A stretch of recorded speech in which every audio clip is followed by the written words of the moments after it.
Hello friends. Hi, today I have come up with another book, but today it's not for grown-ups. It is for children, mainly middle school children. So this is a book,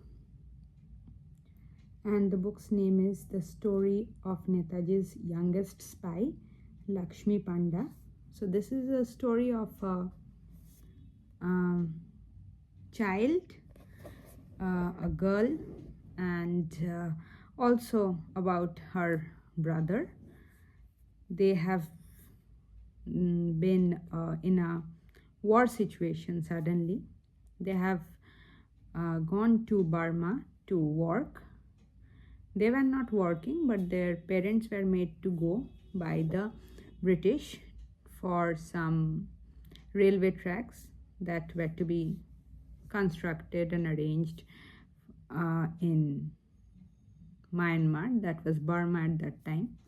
So they went with their parents, and even after the work was completed in that particular area, they were again moved into another area, and they were not finding any way to come back home. They were outside their country for a very long time, not able to visit their family, parents, anything. And in this situation, suddenly what happens is the World War II happens, and these two children, they lose their parents.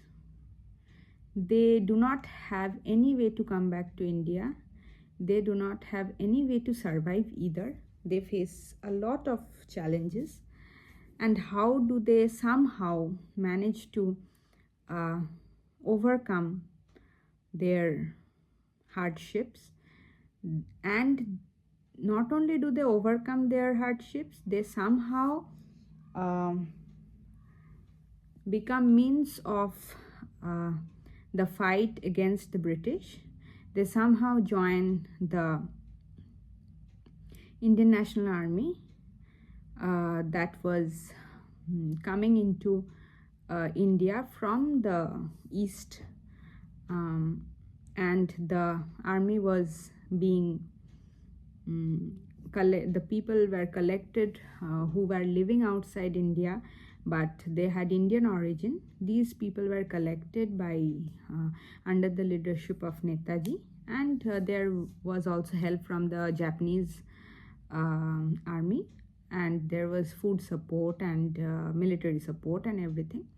And they were attacking from the outside towards India, and their plan was, as and when they come into India, slowly the Indian soldiers in the British army will turn against the British army and will join them. This part of the history you will also read in your history books in your middle school, but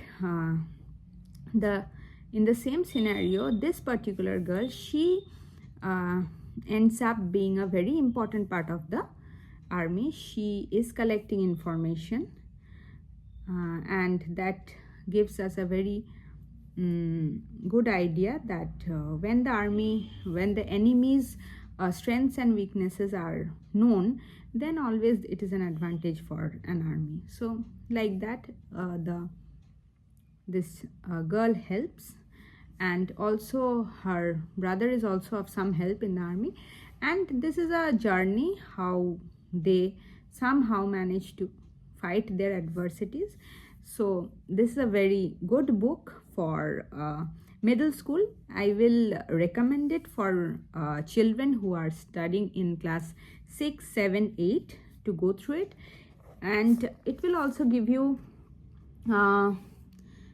some very good morals in your life, that you should not give up. You should fight against adversities, and when it comes to you that even if you are young, you have to take up responsibilities for the sake of somebody else who is dependent on you. You become strong and you become like a grown-up person. So that is a lesson of responsibility that children will really feel that they should learn from this story. So I will advise children to please, if you are in middle school, you can go for this book. It will not take you a long time to read, just maybe a weekend or 4 to 5 days. It is a very, very easy English written, and maybe if adults go to read this book, they will find it a bit slow, but for middle school it is perfectly all right. And if you have children or nephew, niece who are as young as reading in middle school, please, this will be a very good gift for them on their birthdays or in any other occasion which is relevant. So thank you. That was all for today, and I will come back with another book that will interest you and me. Goodbye.